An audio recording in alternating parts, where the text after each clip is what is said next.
हमारे स्टमक में फूड को डाइजेस्ट करने के लिए अलग अलग तरीके के डाइजेस्टिव जूसेस और एसिड प्रोड्यूस होते रहते हैं। ये एसिड आपके फूड को डाइजेस्ट करने का काम करते हैं। स्टमक के ऊपरी हिस्से में एक मसल्स की वॉल्व होती है। इस वॉल्व को हम इस लोअर इसोफेजियल स्फिंक्टर कहते हैं। ये क्या करता है, जब हम कोई फूड खाते हैं तो वो फूड इसी इसोफेजियल स्फिंक्टर के थ्रू, इसी वॉल्व के थ्रू आपके स्टमक में एंटर करता है और आगे जाकर डाइजेशन प्रोसेस में इन्वॉल्व हो जाता है। लेकिन कई बार बहुत सारे कारणों से, जैसे अगर आपका पॉस्चर डिफेक्ट है या आपकी ईटिंग हैबिट्स अच्छी नहीं है, आपने बहुत ज़्यादा ओवर ईटिंग कर ली है, या आप मोटे हैं, आपका वज़न बहुत ज़्यादा बढ़ा हुआ है, या कई बार हाइटल हार्निया की प्रॉब्लम अगर आपकी बॉडी में है, तो उस वजह से भी क्या होता है कि जो इसोफेजियल स्फिंक्टर है ये कई बार ठीक तरीके से बंद नहीं हो पाता है, या कई बार जल्दी जल्दी खुलने लग जाता है। इसकी वजह से जो स्टमक में एसिड है ये आपके ईसोफेगस की ऊपर की तरफ ईसोफेगस में रिफ्लक्स करने लग जाता है। इस कंडीशन को हम कहते हैं ईसोफेजियल रिफ्लक्स डिजीज़। इसमें क्या होता है, जब कभी आपको ईसोफेजियल रिफ्लक्स डिजीज़ होती है तो इसका मतलब ये है कि आपको अगर बहुत ज़्यादा खट्टी डकारें आ रही हैं, सीने में या छाती में जलन हो रही है, अगर आपको बदहज़मी हो रही है, आफारा जैसा लग रहा है, अधिकतर आपको लग रहा है कि आपके गले में कुछ खाना फंसा हुआ है, या बहुत ज़्यादा आपको बेचैनी हो रही है, और कई बार तो क्या होता है जब कंडीशन बहुत ज़्यादा ख़राब हो जाती है तो आपको यूरिन में भी बर्निंग होने लगती है और स्टूल में आपके ब्लड भी आने लग जाता है। तो ये बहुत ख़तरनाक कंडीशन है और इस कंडीशन को हम कहते हैं इसोफेजियल रिफ्लक्स। ठीक है, तो ये जो है ये एसिडिटी का एक सिम्टम है। तो आपको अपनी डाइट में कुछ चेंजेस करने होते हैं जिससे कि आप इसोफेजियल रिफ्लक्स डिजीज़ को ठीक कर सकें और अपनी एसिडिटी को कंट्रोल कर सकें। तो देखिए, डाइट के बारे में बताने से पहले मैं आपको कुछ कारण बताना चाहूँगी जिनसे आप ये डिटेक्ट कर सकते हैं कि ऐसे कौन से कारण हैं जिनकी वजह से ये प्रॉब्लम आपको बन रही है। तो देखिए, इसोफेजियल रिफ्लक्स या एसिडिटी होने का एक जो बहुत ही कॉमन सा और एक बहुत बड़ा कारण है वो है आपका गरिष्ठ भोजन कर लेना। अगर आप बहुत ज़्यादा ऑयली भोजन कर लेते हैं, बहुत ज़्यादा मिर्च मसाले वाला खाना खा रहे हैं, या ओवर ईटिंग कर ले रहे हैं, मतलब अपनी आवश्यकता से ज़्यादा अगर आप प्रपोर्शन से ज़्यादा खाना खा ले रहे हैं, तो इस कंडीशन में भी आपको एसिडिटी प्रोड्यूस होने लगती है। कई बार क्या होता है, आप बहुत ज़्यादा तेल वाला खाना खाते हैं, कहीं पार्टी में चले गए या आपके घर में ही आपने पूड़ी या समोसे पकौड़े अगर आप बन गए हैं, तो इससे क्या होता है, फैट आपकी बॉडी में ज़्यादा जाने लगता है। और फैट क्या करता है, ये जो इसोफेजियल स्फिंक्टर का वॉल है ना, इसके आपके मसल्स को कमज़ोर कर देता है और इसकी जो स्ट्रेंथ है उसको वीक कर देता है, जिसकी वजह से कई बार क्या होता है, वॉल्व जल्दी जल्दी खुलने लग जाता है, या फिर ये वॉल्व जो है वो ठीक तरीके से बंद नहीं हो पाता है, और जो गैस्ट्रिक जूस जो अंदर स्टमक में जो गैस्ट्रिक जूस है वो लीक ऊपर की तरफ लीक करने लग जाता है। इसी वजह से आपको एसिडिटी और छाती में जलन महसूस होती है। तो ये भी एक कारण है। कई बार क्या होता है, अगर आपका वज़न ज़्यादा बढ़ा हुआ है, आप मोटे हैं, तो मोटापे की वजह से भी क्या होता है, स्टमक का जो एरिया आपका इंक्रीज़ हो जाता है, वो भी आपकी वॉल्व पर प्रेशर डालता है, जिसकी वजह से भी इसोफेजियल रिफ्लक्स देखा जाता है। हाइटल हार्निया की वजह से भी इसोफेजियल रिफ्लक्स होने लगता है और एसिड जो है वो इसोफेगस में आने लग जाता है। तो इस वजह से भी आपको एसिडिटी की प्रॉब्लम होती है। साथ ही कई बार क्या होता है, आप खाना खाने के बाद जल्दी से लेट जाते हैं या सोने लग जाते हैं, तो ये भी आदत एक ख़राब आदत है जिसकी वजह से एसिडिटी का लेवल आपकी बॉडी में बढ़ जाता है। कई बार क्या होता है, हम खाने में खट्टी चीज़ें बहुत ज़्यादा उपयोग करते हैं, या हमने टमाटर का बहुत ज़्यादा उपयोग कर लिया होता है, तो आप सॉस का या प्यूरी का बहुत ज़्यादा इस्तेमाल करते हैं, खटाई का बहुत ज़्यादा इस्तेमाल करते हैं। तो इस कंडीशन में भी क्या होता है, आपकी बॉडी में स्टमक में पीएच मेंटेन जो होता है वो इम्बैलेंस हो जाता है, और पीएच का इम्बैलेंस होने की वजह से भी एसिडिटी प्रोड्यूस हो जाती है। तो इस वजह से भी आपको कटी डकार और जलन की प्रॉब्लम देखी जाती है। तो इसके अलावा क्या होता है, कई बार अगर आपने जो आप दूध पी रहे हैं उसमें अगर फुल क्रीम मिल्क पी रहे हैं तो वो आपको सूट नहीं कर रहा है, क्योंकि उसका फैट की मात्रा बहुत ज़्यादा होती है, तो इस वजह से भी आपको एसिडिटी की प्रॉब्लम बढ़ जाती है। अगर आप बहुत ज़्यादा फास्ट फूड आइटम ले रहे हैं या अल्कोहल का बहुत ज़्यादा इस्तेमाल कर रहे हैं, आप चाय या कॉफ़ी का बहुत ज़्यादा इस्तेमाल करते हैं अगर, या आप धूम्रपान का बहुत ज़्यादा करते हैं, अगर आप बहुत ज़्यादा आप स्मोकिंग करते हैं, तो भी आपकी जो मसल्स होते हैं, स्पिंक्चर के जो मसल्स हैं, वो वीक पड़ने लग जाते हैं और एसिड रिफ्लक्स बढ़ने लग जाता है। तो ये सारे कारण हैं जो आपकी बॉडी में एसिडिटी को प्रोडक्शन को बढ़ाते हैं। इसके अलावा कई बार क्या होता है, हम कुछ अलग अलग तरीके की मेडिसिन्स लेते हैं जो कि आपकी बॉडी में एसिडिटी को इंक्रीज़ कर देती हैं, तो इस वजह से भी आपकी बॉडी में छाती में जलन और आपको खट्टी डकार और यूरिन में बर्निंग की प्रॉब्लम आपको देखी जाती है। तो ये सारी जो प्रॉब्लम है वो बेसिकली आपकी बॉडी में पीएच इम्बैलेंस होने की वजह से होती है। अगर आपकी बॉडी में स्टमक में आपके जो डाइजेस्टिव जूसेस हैं वो बढ़ जाते हैं, एसिड बढ़ जाते हैं, पीएच मेंटेन जो है वो इम्बैलेंस हो जाता है, तो एसिडिटी का प्रोडक्शन बढ़ जाता है, जिसकी वजह से आपको ये सारी प्रॉब्लम देखने में आती है। तो इसके लिए डाइट जो है वो बहुत ही इम्पॉर्टेंट रोल प्ले करती है, और आपको अपनी डाइट में अगर आप छोटे छोटे चेंजेस कर लेते हैं तो आप बहुत जल्दी ही अपनी इस एसिडिटी की प्रॉब्लम से निजात पा सकते हैं। तो देखिए, डाइट के लिए मैं आपको 2 तरीके की अप्रोच बताऊंगी। पहली तो ये है कि आपको डाइट के थ्रू ऐसी डाइट लेनी है जिससे कि आप एसिडिटी के लेवल को मेंटेन करके रख सकें, एसिडिटी को बनने से रोक सकें, ठीक है। और दूसरा है, आपको ऐसी डाइट लेनी है जो कि अगर आपको अभी एसिडिटी हो रही है, सपोज़ आज आपने कुछ ऐसा खा लिया है, या आप खाना खाने के बाद लेट गए हैं, या आपने कुछ मिर्च मसाले का खाना खा लिया, या फ्राइड फूड्स खा लिए हैं, या कोई भी किसी इस तरीके का बहुत ज़्यादा आपने चाय कॉफ़ी का इस्तेमाल कर लिया जिसकी वजह से आपको एसिडिटी हो रही है, तो आप अभी इस एसिडिटी को रोकने के लिए क्या करें, इस एसिडिटी को ठीक करने के लिए इंस्टेंटली क्या करें, उनके बारे में भी हम बात करेंगे। तो सबसे पहले हम बात करेंगे एसिडिटी को ना बनने देने की। अगर आप ऐसे फूड आइटम लेते हैं जो अल्कलाइन होते हैं, बेसिक नेचर के होते हैं, यानी कि क्षारीय प्रवृत्ति के होते हैं, अगर आप इन फूड आइटम को अपनी डाइट में इंक्लूड करते हैं तो आप अपनी डाइट में एसिड बैलेंस को मेंटेन कर सकेंगे और एसिडिटी को बनने से रोक सकते हैं। तो ऐसे कौन कौन सी चीज़ें हैं जो आपको अपनी डेली डाइट में इंक्लूड करनी चाहिए जिससे कि एसिडिटी ना बने।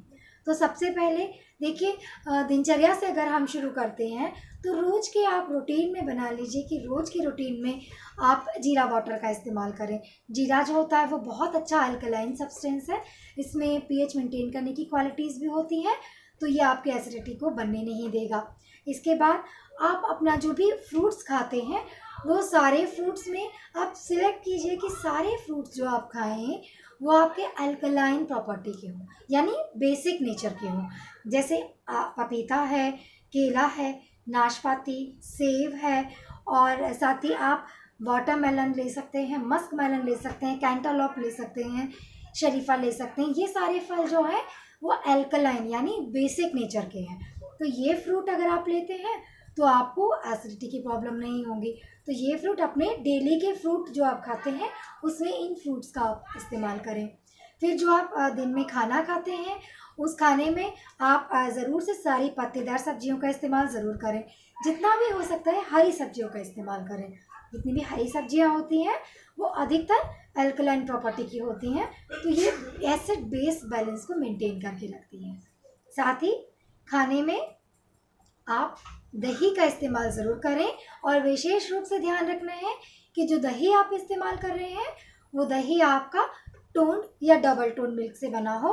आपका दही जो भी आप इस्तेमाल करेंगे वो फुल क्रीम मिल्क से बना हुआ नहीं होना चाहिए। आप पनीर का भी इस्तेमाल करें तो पनीर भी आपका डबल टोन मिल्क से या टोन मिल्क से बना हुआ हो, फुल क्रीम मिल्क का ना हो, ठीक है। इसके बाद आपको जो इम्पॉर्टेंट चीज़ याद रखनी है वो फाइबर इंक्रीज़ अपनी डाइट में ज़रूर करें। फाइबर इंक्रीज करने से क्या होगा, आपका एक तो डाइजेशन प्रोसेस अच्छा होगा, मेटाबॉलिज्म भी अच्छा होगा, साथ ही एल्कलाइन प्रोसेस जो है आपकी बॉडी में बढ़ जाएगा, जिसकी वजह से एसिड लेवल कम होने लग जाएगा। तो एसिडिटी का लेवल मेंटेन रहेगा, तो आपको आगे कभी एसिडिटी नहीं होगी।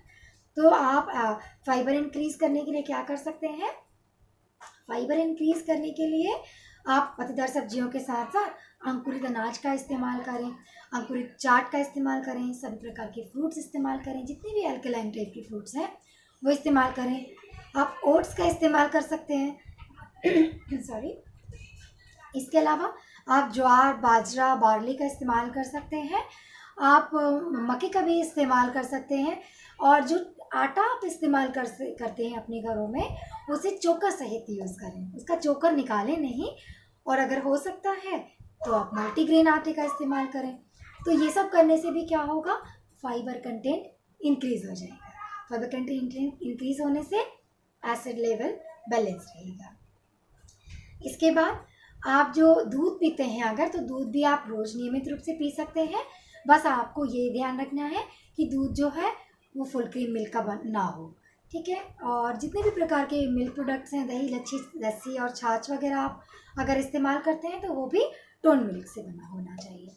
इसके बाद आप जो भी तेल इस्तेमाल करते हैं तो आपको ध्यान रखना है कि तली हुई चीज़ों का इस्तेमाल ना करें। आप नियमित रूप से अपने तेल को वैरायटी में यूज़ करें। कभी आप राइस ब्रान यूज़ कर लें, कभी मस्टर्ड यूज़ कर लें, कभी ऑलिव ऑयल यूज़ कर लें, तो कभी आप सनफ्लावर यूज़ कर सकते हैं, कोकोनट भी आप यूज़ कर सकते हैं। और सबसे अच्छा मस्टर्ड आप डेली में यूज़ कर सकते हैं, लेकिन क्वांटिटी आप कम यूज़ करें। और जितने भी टाइप का आपका सैचुरेटेड फैट होता है और ट्रांस फैट होता है, इसे इस्तेमाल नहीं करना है। देखिए, सैचुरेटेड फैट और ट्रांस फैट और तली हुई चीज़ों का अगर आप इस्तेमाल करते हैं तो ये क्या करता है, आपके जो आपका जो स्टमक के ऊपर जो इसोफेजियल स्फिंक्टर है ना, लोअर इसोफेजियल स्फिंक्टर, उसके मसल्स की स्ट्रेंथ को कमज़ोर कर देता है, जिसकी वजह से वॉल्व जो वो ठीक तरीके से बंद नहीं हो पाता है और स्टमक का एसिड ऊपर की तरफ रिफ्लक्स करने लग जाता है। तो इसीलिए आपको फैट वाली, जो बहुत ज़्यादा फैट वाली चीज़ें हैं, उनका इस्तेमाल भी नहीं करना है। और अपने वज़न को संतुलित ज़रूर रखना है, क्योंकि अगर आपका वज़न ज़्यादा है तो आपका जो फैट है वो स्टमक पे स्टोर हो जाता है और फिर ये स्टमक के स्फिंक्टर पे, मतलब जो आपका इसोफेजियल स्फिंक्टर है, उस पर दबाव डालता है और अल्टीमेटली फिर वहाँ से एसिडिटी प्रोड्यूस होती है। तो ये सारी चीज़ें आपको अपनी डाइट में ध्यान रखनी है। ये सब करने से क्या होगा, आपका एसिडिटी लेवल बैलेंस रहेगा, पीएच मेंटेन रहेगा और आगे जाकर आपको कभी भी एसिडिटी की प्रॉब्लम नहीं होगी। तो ये तो वो सारी चीज़ें हैं जिनको करने से आप एसिडिटी से बच सकते हैं, एसिडिटी प्रोड्यूस होने से अपने आप को बचा सकते हैं। अब हम बात करेंगे उन चीज़ों की जो आपको तब लेनी है जब आपको एसिडिटी का लेवल लग रहा हो। जब आपको लग रहा है कि आपको सीने में जलन हो रही है, बहुत ज़्यादा खट्टी डकारें आ रही हैं, गले में बार बार कुछ खाने का फंस रहा है, या आपको लग रहा है कि यूरिन में बर्निंग हो रही है, या आपको बहुत ज़्यादा बेचैनी और अफारा महसूस हो रहा है, तब आपको इंस्टेंट रिलीफ चाहिए। तब इंस्टेंट रिलीफ के लिए आपको कौन कौन सी चीज़ें लेनी चाहिए, मैं उन चीज़ों के बारे में आपको बताऊंगी। देखिए, एसिडिटी जो है वो आपका बॉडी में, स्टमक में पीएच इम्बैलेंस होने की वजह से हो रही है। तो आपको, आपका मोटिव क्या है, आपको पीएच को मेंटेन रखना है। पीएच मेंटेन रखने के लिए आप सभी प्रकार के अल्कलाइन फ्रूट्स और अल्कलाइन फूड का इस्तेमाल करें, ठीक है। लेकिन इंस्टेंट रिलीफ के लिए आपको सबसे इजी टिप्स बता रही हूँ मैं, आपको सौंफ का वाटर इस्तेमाल करना है। सौंफ जो होती है उसमें क्या होता है, अल्कलाइन नेचर होता है, प्रॉपर्टीज़ जो होती हैं वो उसकी अल्कलाइन होती हैं। और इसको बनाने का सबसे आसान तरीका है, अगर आपको अभी एसिडिटी बहुत ज़्यादा हो रही है तो आप 1 चम्मच सौंफ को 1 गिलास पानी में डालें और उसे मिक्सी में 1 से 1.5 मिनट के लिए चला लें। तेज स्पीड पे चलाएं और फिर उसे छान आप सिप कर करके धीरे धीरे पिएं। जब तक आपका ये 1 गिलास सौंफ का पानी ख़त्म होगा तब तक आपकी एसिडिटी ख़त्म हो जाएगी। तो ये बहुत इंस्टेंट रिलीफ देने वाली चीज़ है। इसके बाद आप दूध का इस्तेमाल भी कर सकते हैं। दूध को इस्तेमाल करने के लिए आप टोन्ड मिल्क, आधा कप टोन्ड मिल्क लें, उसमें आधा कप पानी मिलाएं और एक छोटी हरी इलायची पीस कर मिला दें और चीनी, जो शक्कर होती है ना, गुड़ का बूरा, आप गुड़ का बूरा इसमें 1 चम्मच मिलाएं। आपको चीनी का इस्तेमाल नहीं करना है, सीधे गुड़ का इस्तेमाल नहीं करना और चीनी का इस्तेमाल नहीं करना है। आप इसमें 1 चम्मच गुड़ के बूरा मतलब शक्कर का इस्तेमाल करना है। इन तीनों चीज़ों को आप मिलाइए और धीरे धीरे करके आप इसे पी लीजिए। कितना भी तेज़ी से, कितनी भी तीव्रता से अगर आपको एसिडिटी बन रही होगी ना, तो वो बहुत जल्दी आपको 10 से 15 मिनट में आपको बहुत फास्ट रिलीफ मिल जाएगा। तो ये भी एक बहुत कारगर उपाय है। और इसमें होता क्या है कि जब आप दूध लेते हैं तो दूध का जो कैल्शियम है ये रिएक्ट करता है आपके स्टमक के जूसेस के साथ और वो पीएच को मेंटेन कर देता है। तो एसिडिटी को रिड्यूस करने में आपका जो दूध का कैल्शियम है वो बहुत इफ़ेक्टिवली रोल प्ले करेगा। इसके बाद आप दूध को दूसरे तरीके से भी इस्तेमाल कर सकते हैं। आप दूध को 4 से 6 बादाम के साथ भी इस्तेमाल कर सकते हैं। आप आधा कप दूध और 4 से 6 बादाम ले लें और छिलके सहित बादाम लें और फिर इसे आप मिक्सी में पीस लें और फिर इसमें आप गुड़ का 1 चम्मच शक्कर डाल दें। गुड़ का बूरा जो होता है उसे हम शक्कर कहते हैं। 1 चम्मच इसमें शक्कर डाल दें। अब इसे जब आप मिक्स करेंगे मिक्सी में और फिर आप इसे पी लें तो होगा क्या, गुड़ का जो प्रॉपर्टी है अल्कलाइन प्रॉपर्टी वो भी आ जाएगी, साथ ही जो एलिमेंट आपने इस्तेमाल किया उसका मैग्नीशियम और दूध का कैल्शियम, ये सभी जो है वो आपके स्टमक के एसिड के साथ रिएक्ट करेंगे और पीएच को बहुत जल्दी से लो कर देंगे, मतलब मेंटेन कर देंगे। तो पीएच जो है आपका बैलेंस हो जाएगा और अल्कलाइन होने की तरफ जाएगा। तो आपकी बॉडी में जो आपको एसिडिटी लग रही है, जो बहुत ज़्यादा जलन हो रही है, वो बिल्कुल न्यूट्रल हो जाएगी, बहुत जल्दी से न्यूट्रल हो जाएगी। इसके अलावा आप क्या कर सकते हैं, आप फ्रेश फूड जो होते हैं, जो आपका सलाद है, जैसे कुकुम्बर है तो कुकुम्बर का आप रस इस्तेमाल कर सकते हैं। ककड़ी और कुकुम्बर जो होता है वो बेसिक नेचर का होता है, तो ये आप इस्तेमाल करें। इसका रस अगर आप इस्तेमाल करते हैं तो बहुत जल्दी आपकी एसिडिटी जो है वो कंट्रोल में आ जाती है, इंस्टेंट कंट्रोल में आ जाती है। इसके अलावा एसिडिटी को कंट्रोल करने के लिए आप पालक है, ये पालक का सूप ले सकते हैं। थोड़ा सा पालक का सूप में उसमें थोड़ा सा काला नमक मिलाएं और थोड़ा सा जीरा मिला लें, पिसा जीरा, और फिर इसे सिप कर करके पी लें तो भी एसिडिटी में बहुत जल्दी राहत मिलती है। इसके अलावा आप गाजर और चुकंदर के रस को भी पी सकते हैं। गाजर और चुकंदर दोनों ही चीज़ें जो हैं वो अल्कलाइन प्रॉपर्टी की होती हैं। इसमें आप चाहें तो थोड़ा सा काला नमक और जीरा मिला के इसे सिप कर करके पिए। जब तक आपका 1 कप रस ख़त्म होगा तब तक आपकी एसिडिटी ख़त्म हो जाएगी। तो ये बहुत इंस्टेंट रिलीफ देने वाली कारगर औषधि है। इसके अलावा आप क्या कर सकते हैं, जो हरी इलायची हमारे किचन में अवेलेबल होती है, कार्डमम जिसे हम बोलते हैं, उससे अगर आप मिक्सी में पीस लें या 1 कप पानी के साथ मिक्सी में पीस कर उसे ऐसे ही पी जाएं, तो जैसे जैसे आप सिप सिप करके इस कार्डमम वाटर को, वैसे ही आपकी एसिडिटी जो है वो धीरे धीरे ख़त्म होती चली जाएगी। और अगर पास नारियल पानी अवेलेबल है तो this is the best medicine for acidity. ये आपके एसिडिटी को बहुत जल्दी से, झटपट तरीके से जल्दी से डिक्रीज़ कर देती है, क्योंकि एक्चुअली होता क्या है, कोकोनट में आपका एक तो बेसिक अल्कलाइन प्रॉपर्टीज़ होती हैं, पीएच मेंटेन कर देता है, साथ ही इसमें पोटेशियम भी होता है। तो ये सारी चीज़ें एक साथ मिलके आपके एसिडिटी को बहुत जल्दी रिड्यूस कर देती हैं। और अगर आपके पास जो कोकोनट अगर फ्रेश अवेलेबल नहीं है तो जो घरों में हम नारियल इस्तेमाल करते हैं, पानी वाला नारियल, आप वो भी इस्तेमाल कर सकते हैं। 4 से 6 टुकड़े आप 1 गिलास सब प्लेन वाटर में उसको रख लें और फिर मिक्सी में इसे 1.5 से 2 मिनट के लिए हाई स्पीड पे चला लें, तो एकदम पेस्ट अच्छा सा रस इसका निकल आएगा, जूस निकल आएगा। इसको आप फिर छान कर आप नॉर्मल इस तरीके साधारण तरीके से पी लें। तो जैसे जैसे सिप कर करके आप इसे पिएंगे, आपकी एसिडिटी बिल्कुल बहुत जल्दी आपकी एसिडिटी न्यूट्रल हो जाएगी।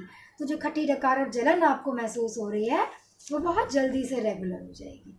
इसके अलावा जो धनिया हम अपने घरों में इस्तेमाल करते हैं, हरा धनिया जो इस्तेमाल करते हैं, वो भी आप इस्तेमाल कर सकते हैं। 8 से 10 पत्ती हरी धनिया की, आप या तो सिंपल ऐसे ही चबाकर आप इस्तेमाल कर लें, या फिर आप अगेन वैसे ही 1 कप पानी में धनिया को आप पीस लें और इसे छान कर थोड़ा सा जीरा और थोड़ा सा आप इसमें काला नमक मिलाकर इसे पी लें, तो बहुत जल्दी से आपकी एसिडिटी रिड्यूस हो जाएगी। इसके अलावा आप जो धनिया पाउडर होता है उसका भी इस्तेमाल कर सकते हैं। धनिया पाउडर को, अगर आपके पास धनिया अवेलेबल नहीं है, फ्रेश धनिया अवेलेबल नहीं है, तो जो घरों में हम धनिया पाउडर जो छोंक में यूज़ करते हैं ना, आप उसे भी इस्तेमाल कर सकते हैं। 1 चम्मच धनिया पाउडर को 1 कप पानी में मिक्स करें और इसे छान कर फिर पी जाएं। सिप कर करके पीने से जो धनिया पाउडर की जो एल्कलाइन प्रॉपर्टी है वो आपके एसिड बेस बैलेंस को मेंटेन कर देंगी, और जो एसिडिटी आपको लग रही है वो बहुत ही जल्दी 10 से 5 मिनट में आपकी एसिडिटी जो है वो रिड्यूस होना शुरू हो जाएगी। तो ये सारे जो उपाय मैं आपको बताए हैं मैंने, ये आप ज़रूर कीजिए, तो आपकी एसिडिटी बहुत जल्दी रिड्यूस हो जाएगी। और अगर आपकी बॉडी सूट करता है आपको, तो आप एप्पल साइडर विनेगर भी इस्तेमाल करते हैं। आप फ्रेश जो प्योर एप्पल साइडर विनेगर होता है उसे इस्तेमाल करें, तो इसे इस्तेमाल करने से भी आपकी एसिडिटी जो है वो बहुत जल्दी नॉर्मल और न्यूट्रल हो जाती है। अब हम बात करेंगे उन चीज़ों की जो आपकी बॉडी में एसिडिटी को प्रोड्यूस करने के लिए रिस्पॉन्सिबल हैं। These are the bad factor for acidity. ये आपकी बॉडी में एसिडिटी को प्रोड्यूस करने के लिए रिस्पॉन्सिबल होते हैं।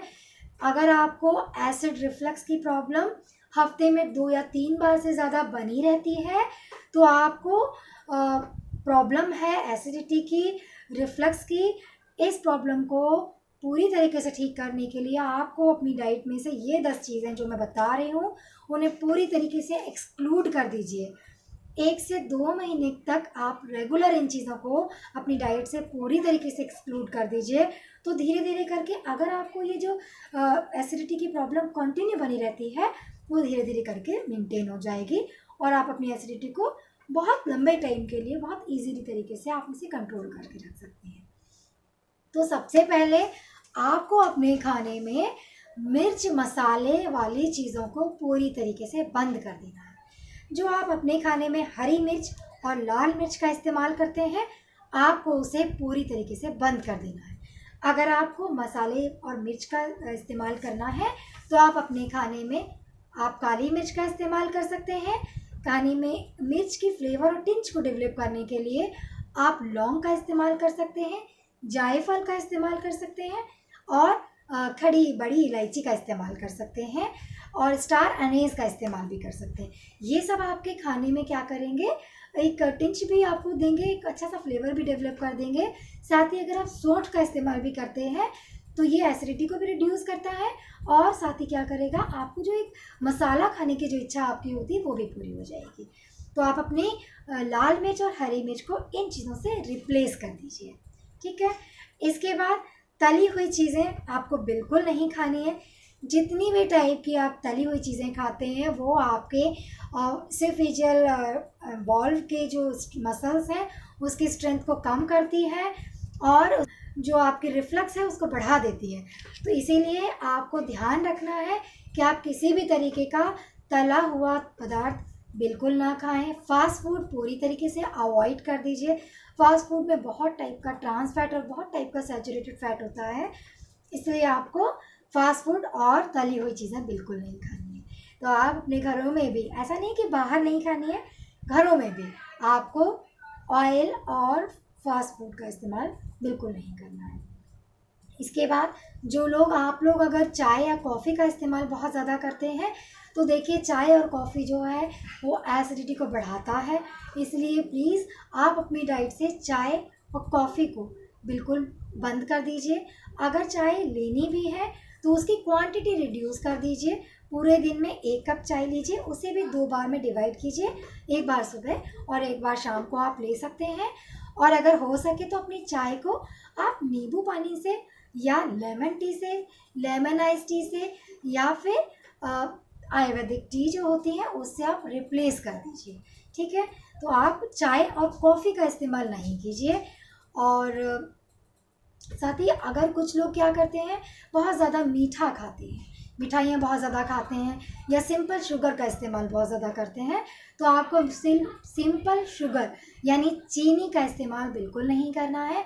चीनी भी जो है एसिडिटी को प्रोड्यूस करने के लिए डायरेक्टली रिस्पॉन्सिबल होती है, इसलिए आपको रिफाइंड शुगर का इस्तेमाल बिल्कुल नहीं करना है। ठीक है, इसके बाद आपको अपना जितने भी टाइप का आप अपने खाने में जो फास्ट फूड बाहर की बनी हुई चीज़ें हैं उनको इस्तेमाल आप ना करें, और रिफाइंड फ्लोर जो होता है ना, मैदे की बनी हुई चीज़ें, इसका भी इस्तेमाल आपको बिल्कुल नहीं करना है। साथ ही आपको जितनी भी टाइप की ये जो सोडा होता है, जो कार्बोनेटेड वाटर होता है, जो कोल्ड ड्रिंक्स होते हैं, इनका इस्तेमाल बिल्कुल नहीं करना है। शरबत का इस्तेमाल बिल्कुल नहीं करना है, और अल्कोहल यानी शराब का इस्तेमाल बिल्कुल नहीं करना है। धूम्रपान यानी कि स्मोकिंग आपको बिल्कुल नहीं करना है, क्योंकि स्मोकिंग और अल्कोहल जो होती है वो डायरेक्टली आपकी जो मसल्स होती हैं, जो इसोफेजियल स्फिंक्टर का जो मसल है उसकी स्ट्रेंथनिंग को वीक कर देता है, और इसी वजह से आपका जो स्टमक का जो डाइजेस्टिव जूस है, जो एसिड है, वो रिफ्लक्स करने लगता है। इसीलिए आपको स्मोकिंग और अल्कोहल बिल्कुल नहीं करना है। इसके बाद जो सबसे इम्पॉर्टेंट चीज़ है जो आपको अवॉइड करनी है वो है ओवरवेट। मतलब आपको मोटापे से परहेज करना है, आपको अपना वेट मेंटेन रखना है। ठीक है, आपका अगर वेट सामान्य से 10% ज़्यादा है तो आप ओवरवेट हैं, और अगर 20% से ज़्यादा है तो आप ओबीज़ हैं।